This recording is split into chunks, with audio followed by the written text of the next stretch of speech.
जय माँ लक्ष्मी भक्तों। घर के मंदिर में जो एक लोटा जल रखा जाता है उसका क्या करें। घर के मंदिर का लोटा कैसा हो, पीतल का हो, तांबे का हो, और घर के मंदिर में जो एक लोटा जल रखा होता है उस जल का क्या करें। कुछ लोग इसमें गलती करते हैं और बाद में पछताते हैं। ऐसी गलती आप कभी मत करना, नहीं तो कंगाल हो जाओगे, बर्बाद हो जाओगे। घर के मंदिर में एक लोटा जल ऐसे कभी मत रखना। साथ ही जानिए कि दीपक घर में कौन से पदार्थ का रखना चाहिए, तांबे का, लोहे का, पीतल का, या फिर स्टील का, कांच का, या फिर मिट्टी का। कुछ लोग घर में गलत पद्धति का दीपक रखते हैं जिससे घर बर्बाद हो जाता है। इस पद्धति का दीपक हो हम भी नहीं रखते। और जानिए, दीपक की बत्ती कच्चे कलवे से बनी जानी चाहिए, या रुई से, या फिर सूती से, हाथ में बांधे जाने वाले कलवे से। कुछ लोग यहाँ भी भयंकर गलती करते हैं जिससे पितृ दोष, काल सर्प दोष, मंगल दोष, भयंकर गरीबी का दोष भी लग सकता है। भक्तों, कुछ लोग यहाँ ऐसे भी होंगे जो इस वीडियो को बीच में ही छोड़ देंगे। अगर इस वीडियो को आपको छोड़ना ही है तो अभी छोड़ दें, तुरंत। परंतु माता लक्ष्मी का अपमान मत करें। वीडियो को अधूरा छोड़कर, इसलिए आपको घर के मुख्य द्वार पर जल कैसे छिड़कना है, यह कार्य विधि पूरी हो देखें। आधा अधूरा देखने का मतलब है कि आप माँ लक्ष्मी का अपमान कर रहे हैं। भक्तों, बहुत समय से आप लोगों के प्रश्न आ रहे हैं कि मुख्य द्वार पर जल छिड़कने से सही समय क्या होता है और सही विधि क्या होती है। किस समय हमें जल छिड़कना चाहिए और क्या मुख्य द्वार पर जल छिड़कने के लिए स्नान करना आवश्यक है, या बिना स्नान किए भी मुख्य द्वार पर जल का छिड़काव किया जा सकता है। झाड़ू लगाने से पहले या झाड़ू लगाने के बाद जल छिड़कना चाहिए। और एक और प्रश्न आया है कि क्या मासिक धर्म के समय हम अपने घर के मुख्य द्वार पर जल का छिड़काव कर सकते हैं, या मुख्य द्वार पर दीप दान कर सकते हैं। और जल से जुड़ा हुआ एक और प्रश्न है आपका कि घर के मंदिर में जो प्रतिदिन हम एक लोटा जल रखते हैं उस जल का हमें क्या करना चाहिए, किस प्रकार से उसका प्रयोग करना चाहिए। क्या हम उस खाने में प्रयोग कर सकते हैं या फिर किसी पौधे में डाल सकते हैं। उस जल का उपयोग किस प्रकार से होना चाहिए। और कुछ लोगों का कहना यह भी है कि जब हम मुख्य द्वार पर जल छिड़कते हैं तो घर के अंदर ही तरफ से जल छिड़के या घर के बाहर की तरफ से जल का छिड़काव करें। इस विषय में कई लोग शंका में हैं। आज यह शंका भी दूर हो जाएगा। मुख्य द्वार पर जल छिड़कने से संबंधित आपका अगर अगला प्रश्न है कि कई लोग हैं कि जो फ्लैट में रहते हैं, कुछ ऐसे लोग हैं जो किराए के मकान में रहते हैं, एक ही कमरे में रहते हैं, तो उन्हें अपना घर पर मुख्य द्वार पर दीपदान किस प्रकार से करना है, जल कहाँ छिड़काव करना चाहिए। मतलब वह कि जिस जगह को मुख्य द्वार मानकर वह मुख्य द्वार से जुड़े हुए उपाय करें। तो आज की वीडियो पूरी तरह से आपके प्रश्नों का आधारित ही है। मुख्य द्वार पर जल छिड़कने का सही समय क्या होता है और सही विधि क्या होती है। तो देखिए, अगर आप मुख्य द्वार पर जल छिड़कते हैं तो आपको ध्यान रखना है।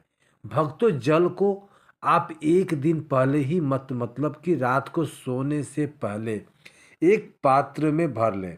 आप कोई पात्र ले सकते हैं, जैसे कि आप तांबे के पात्र ले सकते हैं। तांबे का ना हो तो आप पीतल का पात्र ले सकते हैं, स्टील का पात्र ले सकते हैं, चांदी भी ले सकते हैं। तो आप कोई भी पास आपका उपलब्ध है तो एक लोटे में थोड़ा सा गंगा जल डाल लीजिए और उसके ऊपर शुद्ध जल भी भर दीजिए। और जहाँ अगर आप गंगा जल ना हो तो भी परेशान होने की आवश्यक नहीं है। आप सिर्फ शुद्ध जल से भी इस पात्र को भर सकते हैं। और इस जल से भरे पात्र को अपने घर की रसोई में रख दीजिए। अब जैसे कि आप अगले दिन सुबह उठकर इस जल का छिड़काव अपने घर के मुख्य द्वार पर करेंगे। अब बहुत से भक्तों के प्रश्न आते हैं कि क्या हम स्नान से पहले यह जल छिड़काव कर सकते हैं या फिर स्नान करना आवश्यक है। देखिए, मुख्य द्वार पर जो सुबह सबसे पहले जल छिड़काव किया जाता है, जैसे कि जो रसोई में रखा हुआ जल होता है, यह एक तरीके से उपाय के तौर पर किया जाता है। भक्तों, घर में किसी भी प्रकार के परेशानी हो, किसी भी प्रकार के दुख दर्द रहता हो, गरीबी हो या फिर कलह कलेश बहुत ही अधिक रहता हो, मतलब किसी भी प्रकार की नकारात्मक ऊर्जा से आप परेशान हैं, बहुत समय से परेशानियों में घिरे हुए हैं, तो ऐसे में घर की रसोई में जल रखा जाता है और यही जल घर के मुख्य द्वार पर सुबह उठकर छिड़का जाता है। इस जल के छिड़काव से आपके घर की कोई भी परेशानी बहुत शीघ्र समाप्त हो जाती है। इस उपाय को करने से आपके घर में सुख समृद्धि भी आती है, कलह कलेश से भी मुक्ति मिलती है, बीमारियों से भी मुक्ति मिलती है। मतलब देखिए, किसी भी प्रकार की मानसिक परेशानी हो, शारीरिक परेशानी हो, आर्थिक तंगी हो या आपके घर में कोई वास्तु दोष, किसी भी प्रकार का ग्रह दोष, जैसा कि कोई बार ऐसा होता है कि कई लोग के ऊपर कई प्रकार के बुरे ग्रह दोष प्रभाव होता है, जिसकी वजह से घर में परेशानियां हमेशा बनी रहती है। तो ग्रह दोष के प्रभाव से भी आपको मुक्ति मिलती है। वास्तु दोष और पितृ दोष भी समाप्त होते हैं। इसके साथ ही जैसे कि बहुत से लोगों के प्रश्न होते हैं, उसके ऊपर किसी के कुछ करवा दिया है, उसके परिवार में पहले कोई परेशानी नहीं थी, लेकिन अब कुछ समय से परेशानियां लगातार आती जा रही है और कोई रास्ता नहीं मिल रहा है। परेशानियों से निकलने का तो किसी के भी किए कराए तंत्र मंत्र का प्रभाव हो, किसी भी बुरी नज़र का प्रभाव हो, तो आपके इस उपाय से मतलब एक लोटा जल से आपकी परेशानी सिद्ध ही दूर हो जाएगी, दिनों में समाप्त हो जाएंगी। तो यह घर की सभी परेशानियों से मुक्त पाने का रामबाण और सबसे सरल, सबसे आसान उपाय होता है, जो हमारे सनातन शास्त्र में वर्णित है। तो आप अपने घर की रसोई में एक लोटा जल रखें, रात में भरकर और प्रातःकाल जल्दी उठकर इस जल से अपने घर के मुख्य द्वार को धोते हैं। इसमें कोई समस्या भी नहीं है, लेकिन इस जल का छिड़काव करके मुख्य द्वार पर सूर्योदय से पहले हो जाना चाहिए। अब भक्तों, जैसे आपका अगला प्रश्न है कि क्या हमें स्नान करके इस जल का छिड़काव अपने घर के मुख्य द्वार पर करना चाहिए या फिर बिना स्नान किए भी कर सकते हैं। देखिए, यह जो हम जल छिड़काव होते, मतलब यह एक उपाय होता है, तो इससे हम स्नान करने के बाद भी कर सकते हैं।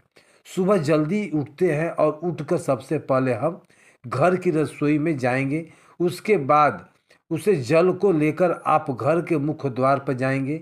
मुख्य द्वार खोलकर मतलब मुख्य गेट खोल दीजिए और उसके बाद मुख्य द्वार पर इसी जल का छिड़काव कर दीजिए। जल का छिड़काव करते समय अपने पितरों का ध्यान कीजिए, माँ लक्ष्मी का ध्यान कीजिए, क्योंकि कहा जाता है कि सुबह सुबह माँ लक्ष्मी प्रत्येक द्वार पर आती है, सबसे द्वार पर आती है। जिसके भी द्वार खुले होते हैं और जिसके घर में जल का छिड़काव मुख्य द्वार पर हुआ रहता है, उसके घर में प्रवेश कर जाती है। तो माँ लक्ष्मी का अपने मन में ध्यान कीजिए और एक तरह से प्रार्थना कीजिए, है माँ लक्ष्मी, आप मेरे घर में प्रवेश करें, मैं आपका स्वागत करने के लिए तैयार हूँ। और इसके बाद अपने पितरों का ध्यान कीजिए, क्योंकि हमारे घर की दहलीज पर पितरों का वास माना जाता है। जब आप दहलीज पर जल के छींटे देते हैं तो आपके पितृ बहुत प्रसन्न होते हैं और उनका आशीर्वाद भी आपको प्राप्त होता है। तो सुबह जब आप जल छिड़काव करते हैं तो इसके लिए स्नान करने की आवश्यकता नहीं है, बिना स्नान किए भी यह किया जा सकता है। भक्तों, वीडियो में आगे बढ़ने से पहले आपसे छोटा सा निवेदन है कि कमेंट बॉक्स में जय माँ लक्ष्मी अवश्य लिखें। माँ लक्ष्मी जी, जो भी भक्त इस वीडियो को देख रहा है उसके घर में सुख समृद्धि आए, उसके घर में कोई भी परेशानी नहीं आए और पूरा परिवार सुख शांति से उनका जीवन यापन करे। भक्तों, यदि आप में से कोई सच्चे मन से माँ लक्ष्मी जी को मानता है तो कृपया इस वीडियो को लाइक करें और कमेंट बॉक्स में एक बार जय माँ लक्ष्मी लिख दें, ताकि आपकी जो भी मनोकामना है वह पूरी हो जाए। अब भक्तों, आपका अगला प्रश्न है कि क्या झाड़ू लगाने के बाद हमें जल का छिड़काव करना चाहिए या फिर झाड़ू लगाने से पहले भी जल का छिड़काव कर सकते हैं। तो देखिए, जैसे मैंने आपको पहले ही बताया था कि उठने के बाद सबसे पहला कार्य जो आपको करना है वह जल का छिड़काव ही करना है। उसके बाद आप झाड़ू लगा सकते हैं, लेकिन एक चीज़ का ध्यान रखिए, जब हम सो कर उठते हैं तो सबसे पहले बिस्तर पर बैठे हुए अपने दोनों हथेलियों को जोड़कर और दोनों हथेलियों को सामने से जोड़कर पूरी हथेली को देखा जाता है। उसमें माँ लक्ष्मी का ध्यान किया जाता है और साथ ही 5 देवताओं का ध्यान किया जाता है। पंच देवता कौन कौन से होते हैं? माँ दुर्गा, भगवान शिव, भगवान श्री हरि विष्णु, गणपति गजानन और भगवान सूर्य देवता। 5 देवताओं का ध्यान हम अपने हाथों से ही कर लेते हैं, हथेलियों में ही कर लेते हैं। और करागे वास्ते लक्ष्मी का मध्य सरस्वती कमलता ब्रह्मा प्रभात देकर दर्शन। भक्तों, इस मंत्र का उच्चारण आप चाहे तो कर सकते हैं। भक्तों, अगर नहीं कर सकते हैं तो भी कोई बात नहीं है। इससे आप इष्ट देव और पंच देवता का ध्यान अपने हथेलियों में कर लीजिए।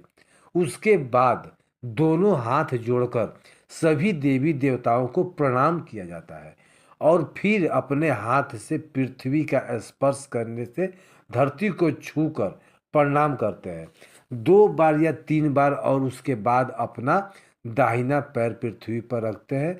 भक्तों, धरती पर पैर रखने के बाद बाकी से सभी कार्यों को कीजिए।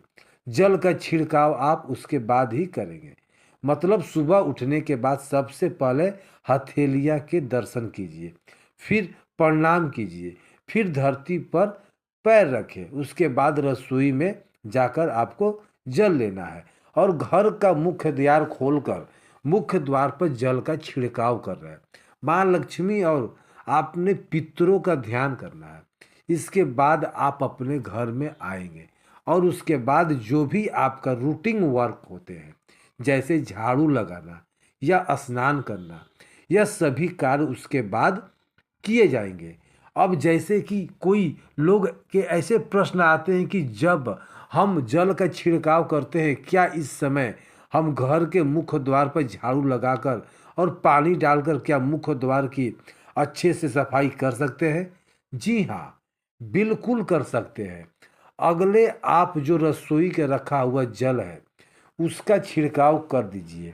उसके बाद और भी पानी डालकर, मतलब अगर आपके पास और जल उपलब्ध है तो जल लेकर घर के मुख्य द्वार की अच्छी तरह से झाड़ू या किसी भी तरीके से सफाई कर सकते हैं। कई लोग के प्रश्न आते हैं कि अगर हम किसी फ्लैट में रहते हैं या फिर किसी किराए के कमरे में रहते हैं, तो हमारे पास एक ही कमरा है, तो हम जल का छिड़काव या फिर दीपदान कहाँ करें? किसे हम अपना मुख्य द्वार माने? देखिए, जो आपका कमरा है या फिर जो फ्लैट है जिसमें आप नाम प्लेट लगा हुआ है, आप इस स्थान का दीपक दान करेंगे और वहीं पर जल का छिड़काव भी करेंगे। मतलब अगर एक ही कमरे का मकान है तो आपके कमरे का दरवाज़ा है, वहीं पर थोड़ा सा जल छिड़कना है और वहीं पर दीपदान भी करेंगे। जो भी मुख्य द्वार जुड़े हुए उपाय हैं वह आप अपने कमरे के दरवाजे के पास ही करेंगे। और अब आपका अगला प्रश्न है कि क्या पीरियड में हम अपने घर के मुख्य द्वार पर जल का छिड़काव कर सकते हैं या दीपक दान कर सकते हैं? देखिए, जल का छिड़काव करने के लिए पीरियड को या फिर कोई इसमें फर्क नहीं पड़ता, जल का छिड़काव कर सकते हैं। रही बात दीपदान की, तो दीपक दान कार्तिक पूजा में आती है। कार्मिक पूजा हम बिना शुद्ध हुए नहीं कर सकते, मतलब पीरियड समाप्त होने के बाद ही हम दीपदान कर सकते हैं। भक्तों, बाकी जल का छिड़काव आप कभी भी कर सकते हैं। मासिक धर्म या पीरियड में भी कर सकते हैं, कोई समस्या नहीं है। अब आपका प्रश्न है कि क्या घर के मंदिर में जो हम जल रखते हैं वह रखना जरूरी है, और अगर हम रखते भी हो तो जल का क्या करें। देखिए, घर में मंदिर में जो जल रखा हुआ होता है आवश्यक है। जल ऐसी चीज है जो इसमें सभी प्रकार का ऊर्जा ऑब्जर्व हो जाती है।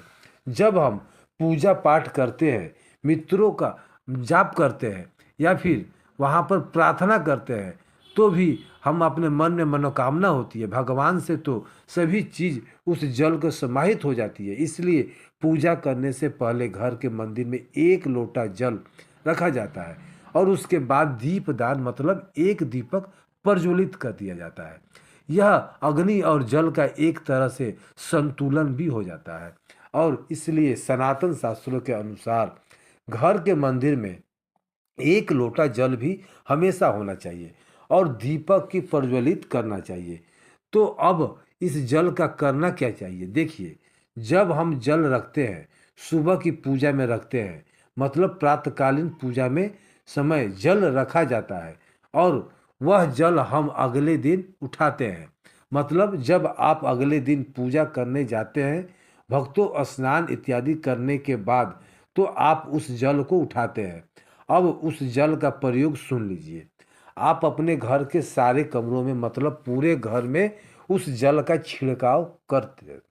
इससे आपके घर का शुद्धिकरण हो जाता है, क्योंकि वह बहुत ही सकारात्मक ऊर्जा से भरा हुआ जल होता है। इससे कई बीमारियां अपने आप ही दूर हो जाती है। उस जल का छिड़काव करने से किसी भी प्रकार की नकारात्मक ऊर्जा का प्रवेश आपके घर में नहीं होता।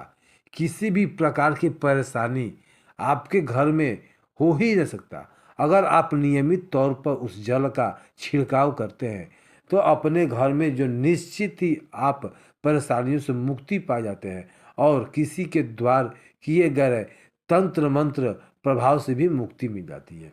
दूसरा उपाय आप कर सकते हैं, जैसे कि घर में कोई बीमार है तो आप इस जल को उस व्यक्ति को पीने के लिए दे सकते हैं। यह जल इतना शक्तिशाली होता है कि इसे पीने से बड़ी बीमारियों से मतलब लंबी बीमारियों से भी धीरे धीरे राहत मिलने लग जाती है। कई बार होता है कि आप लोग के प्रश्न आते हैं कि दवाई तो कर रहे हैं लेकिन दवाई का कोई प्रभाव नहीं देखने को मिलता। नहीं तो ऐसे में अगर आप दवाई के साथ साथ इस जल को भी रोगी को दिया जाए, यानी दवाई इसी पानी से खाई जाए, तो दवाई बहुत अच्छी तरह से काम करने को लग जाती है। और जैसे कि परिवार में अगर बहुत अधिक कलेश है रहा तो हमेशा आपस में समन्वय नहीं बनता, आपस में हर बात पर मतभेद होता है, तो परिवार के सभी सदस्य को इस जल से अगर थोड़ा थोड़ा पीते हैं तो धीरे धीरे विचारों में परिवर्तन आने लगता है। सकारात्मक विचार सभी के होने लग जाते हैं और आपस में एकता बढ़ने लगता है। घर में कलेश और भेदभाव जितना भी हमेशा के लिए समाप्त हो जाते हैं। घर के मंदिर में रखे हुए जल का अगला उपाय क्या है। देखिए, अगर आप कोई दुकान करते हैं या कोई व्यापारिक स्थल है आपका, तो प्रतिदिन इस जल में से थोड़ा सा जल लेकर दुकान या व्यापारिक स्थल पर छिड़काव कीजिए। इससे आपका व्यापार या काम पूरा अच्छा चलता है। मतलब किसी भी प्रकार की परेशानी आपकी व्यापारिक स्थल पर नहीं आती है। जैसा मैंने आपको बताया, यह जो जल होता है बहुत शक्तिशाली और सकारात्मक ऊर्जा से भरा होता है। अब घर के मंदिर में रखा लोटा जल शक्तिशाली और सकारात्मक ऊर्जा से भरा क्यों होता है, इसमें सकारात्मक ऊर्जा का भंडार क्यों होता है, आइए जानते हैं। देखिए, जल जो होता है अमृत, मीठे फल, भजन और अनाज से भी बढ़कर माना जाता है। देवी देवताओं आपके दिए हुए इस जल को ग्रहण करते हैं। घर के मंदिर में एक लोटा जल रखना उतना ही जरूरी है जितना आप सुबह दोपहर शाम का भोजन करते हैं। जब हम भगवान की पूजा करते हैं और तांबे के पात्र में या पीतल के पात्र में एक लोटा जल जरूर रखते हैं। जल जो होता है सागर रूपी होता है, और यही सागर आपकी नैया पार लगाता है। घर के मंदिर में एक लोटा जल रखने का एक कारण यह भी है, जो लोग भगवान को प्रतिदिन भोजन नहीं करा सकते हैं, घर में मंदिर में एक लोटा जल रखते हैं ताकि भगवान इसे ग्रहण करें और यह जल रूपी प्रसाद को अगले दिन सुबह के समय प्रसाद समझकर ग्रहण करें। लेकिन याद रहे, घर के मंदिर में रखा लोटा जल कभी भी तुलसी में अर्पित नहीं करना चाहिए। इसके लिए आप अलग से तांबे के पात्र में तुलसी में जल अर्पित कर सकते हैं, क्योंकि यह जल सभी देवी देवताओं ग्रहण करते हैं, तो इसलिए तुलसी में डालना वर्जित है। लेकिन हाँ, अगर आपके घर में लड्डू गोपाल या राधा कृष्ण हैं और आप एक लोटा जल उसके लिए अर्पित करते हैं, तो आप अगले दिन यानी सुबह के समय वह जल तुलसी में चढ़ा सकते हैं। घर के मंदिर में जो एक लोटा जल रखा होता है, उसके अगले यानी सुबह के समय आप इस जल से अपनी आंखें को जरूर धोया करें। इससे आंखों की रोशनी बढ़ती है और आंखों की जितनी भी बीमारियां होती हैं वे दूर हो जाती हैं। सनातन शास्त्रों के अनुसार जो लोग घर के मंदिर में एक लोटा जल भरकर नहीं रखते, उसके घर में अकाल पड़ जाता है, घर कंगाल हो जाता है, बर्बाद हो जाता है, परिवार में मुसीबतें आने शुरू हो जाती है और गरीबी का आगमन हो जाता है। आप चाहे तो एक लोटा जल में पुष्प आदि डालकर रख सकते हैं, इसे बहुत ही शुभ माना जाता है। घर के मंदिर में जो जल रखा जाता है उससे हम अब क्या क्या कर सकते हैं, आइए जानते हैं। इस जल का छिड़काव करने से बहुत ही सारी परेशानियां अपने आप समाप्त हो जाती है। जैसे अगर आपकी दुकान पर किसी की नज़र लगी है, बहुत से लोग के प्रश्न आते हैं कि हमारे काम को किसी के बांध दिया है, मतलब किसी की बुरी नज़र ऐसी लग गई है कि पहले तो दुकान बहुत अच्छी चलती थी, अब नहीं चल रही है, तो आप इस उपाय को कर सकते हैं। निश्चित ही बहुत जल्द ही आपको परेशानियों से मुक्ति मिलती है और दिन दुगनी रात चौगुनी आपके व्यापार में तरक्की होती है। और हाँ, घर के मंदिर में रखे हुए जल को आप अपने घर की रसोई में खाना बनाने में, पीने में भी प्रयोग कर सकते हैं। लेकिन खाना बनाने में प्रयोग तभी कीजिए जब आपके घर में बिल्कुल सात्विक भोजन बनता हो, मतलब लहसुन प्याज और आपके घर में बनता हो, तो खाना बनाने में इस जल का प्रयोग नहीं किया जा सकता। फिर आप इस जल को थोड़ा थोड़ा परिवार के सदस्य मिलकर ग्रहण कर सकते हैं और बचे हुए जल को आप अपने घर के पौधों में डाल सकते हैं। तो देखिए, ऐसा नहीं है कि घर के मंदिर में रखा हुआ जल बेकार होता है या फिर किसी काम का नहीं होता है। बहुत सारे प्रयोग इस जल को होते हैं। अगर हम सही तरीके से प्रयोग करें तो अपने जीवन की बहुत सारी परेशानियों का समाधान मात्र इस एक लोटा जल से कर सकते हैं। तो ध्यान रखिए कि मंत्र से अभिमंत्रित जल बहुत महत्वपूर्ण होता है, बहुत शक्तिशाली होता है और हमारे घर के मंदिर में रखा हुआ जल देवताओं का आशीर्वाद होता है, क्योंकि पूरे समय वह देवी देवताओं के पास होता है। देवी देवता वहाँ पर रहते हैं, तो उस जल में हर प्रकार का शक्ति समाहित होती है, जो कि सकारात्मक शक्तियाँ होती है। और हम जल का प्रयोग अगर हम सही तरीके से करते हैं, मतलब उसको पीने में कर सकते हैं, खाने बनाने में कर सकते हैं, अगर जल का छिड़काव करने में कर सकते हैं, तो इससे हमारी समस्याओं का समाधान होता है। अगर कोई भी कार्य नियमित तौर पर, मतलब प्रतिदिन किया जाता है, तो उसका हमें लाभ प्राप्त होता है। कभी भी करेंगे, निश्चित भी आपको उतना लाभ दिखाई नहीं देगा। लेकिन अगर आप नियम बना के ये हर रोज इस जल के घर में छिड़काव करना है, घर के प्रत्येक व्यक्ति को थोड़ा थोड़ा पीने के लिए देना है और बचे हुए जल को पौधे में डाल दीजिए, दुकान पर छिड़काव कर दीजिए, अपने व्यापारिक स्थल पर छिड़काव कीजिए, बच्चों की किताबों की जगह में अपने घर के तिजोरी में हर जगह इस जल का छिड़काव कीजिए और नियमित तौर पर कीजिए। चमत्कार आपको निश्चित ही देखने को मिलेगा। इस प्रकार से जो रसोई में रखा हुआ जल होता है उसका छिड़काव अपने घर के मुख्य द्वार पर कीजिए, तो इसका भी आपको लाभ बहुत ही शीघ्र दिखाई देगा। लेकिन इससे अपने रूटीन में शामिल करना होगा, प्रतिदिन नियम से यह कार्य करना होगा, तभी आपको लाभ देखने को मिलेंगे। और हाँ, कई लोग के प्रश्न आते हैं कि घर के मंदिर में जो रखा हुआ जल होता है, तो जब हम अगले दिन उठाते हैं तो उसमें कई बार कुछ चीज़ें पड़ जाती है, कई कीड़े मकोड़े पड़ जाते हैं क्योंकि खुला होता है। तो क्या हम उसे ढक सकते हैं? जी हाँ, बिल्कुल ढक सकते हैं। जब आप पूजा करते हैं, सुबह के समय जब आप तक पूजा कर रहे हैं, तब तक मंत्र का उच्चारण कर रहे हैं, तब तक जल खुला रखिए। और उसके बाद जैसे कि आप पूजा से पहले उठने से पहले जल को किसी भी प्लेट से या कटोरी से ढक दीजिए। फिर जब आप अगले दिन उस जल को उठाएंगे तो बिल्कुल शुद्ध और साफ सुथरा जल आपको मिलेगा, और उस जल का प्रयोग आप अपने किसी भी कार्य में कर सकते हैं। और भक्तों, आप जब भी घर के मुख्य द्वार पर जल का छिड़काव करें तो गणेश जी का, भगवान का यह मंत्र जरूर बोले, ओम गण गणपत नमः। और जो हमने आपको वीडियो में बताया है उसे ध्यान पूर्वक अच्छी तरह से समझकर अपने घर के मुख्य द्वार पर जल का छिड़काव करें। भक्तों, अब जानते हैं कि दीपक किस पदार्थ का होना चाहिए, लोहे का, तांबे का, पीतल का, कांसे का या फिर स्टील का, माटी का या कांच का। आखिर घर के कौन सा दीपक शुभ माना जाता है?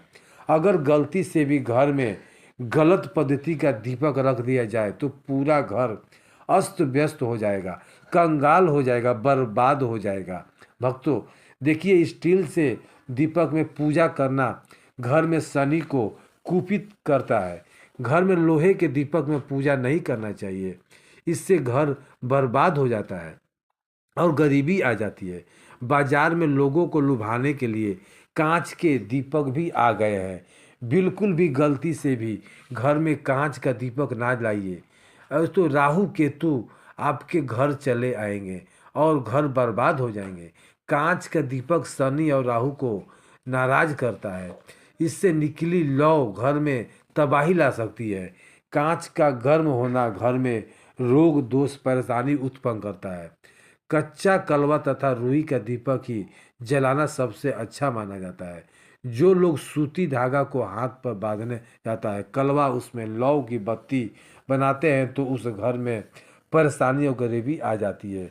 रुई और कच्चा कलवा के शुद्ध माना जाता है।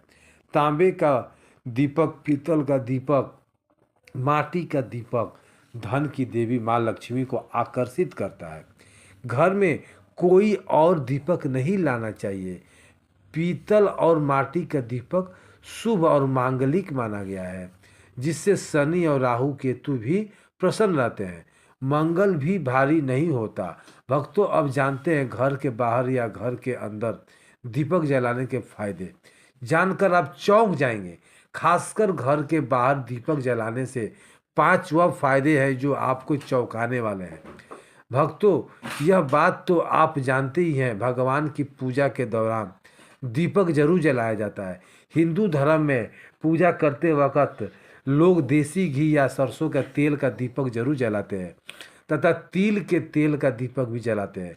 हालांकि पूजा के लिए भगवान के सामने दीपक जलाना सिर्फ पूजा का एक तरीका ही नहीं है, बल्कि घर में दिया जलाना या घर के बाहर दिया जलाना कई तरह के फायदे मिलते हैं।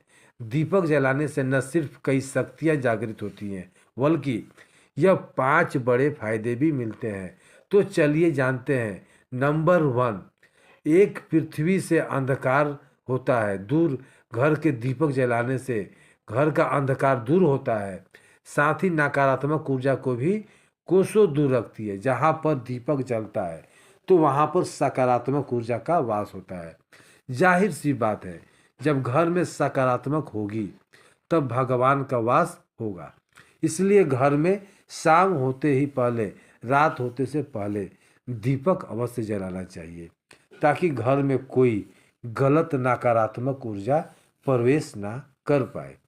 भक्तों, तेल से जले दीपक का प्रभाव उससे बुझने से आधे घंटे के तक वातावरण में बना रहता है, जबकि शुद्ध देसी घी का दीपक बुझने के बाद करीब 4 घंटे तक वातावरण में सकारात्मक रखता है। भक्तों, नंबर 2, हानिकारक वर्णों का होता है। नस दीपक जलना सिर्फ धर्म नजरिए फायदेमंद, बल्कि वैज्ञानिक दृष्टिकोण से भी यह फायदा पहुंचाता है। जब घर के शुद्ध देसी घी सरसों के तेल से दीपक जलाया जाता है तो उसके धुएं और घर के माहौल में सात्विकता आती है और इससे आसपास के वातावरण में मौजूद हानिकारक कणों का भी नाश होता है। नंबरों के 3, घर में होता है सुख समृद्धि का वास। जिस घर में सुबह और शाम के वक्त भगवान के सामने दीपक जलाया जाता है तो उस घर के हमेशा माँ लक्ष्मी मेहरबान होती है। ऐसे घर में सुख समृद्धि का वास होता है। मान्यता है कि दीपक की लोग पूर्व दिशा में रखने से व्यक्ति दीर्घायु होता है, जबकि उत्तर दिशा में रखने पर घर में धन और संपदा बढ़ती है। दीपक न सिर्फ हमारे घर के अंधकार को दूर करता है, बल्कि यह हमारे जीवन को भी अंधकार से प्रकाश की तरफ बढ़ाता है। भक्तों, नंबर 4, बीमारियों को दूर भगाने में मददगार यह दिया है। जलाने से बीमारियों का घर के आसपास की नहीं भिड़ती। घर के सभी परिवार सदस्यों को हर बीमारी से बचाव मिलता है। खासकर दीपक के साथ एक लौंग जलाने से इसका असर 2 गुना बढ़ जाता है।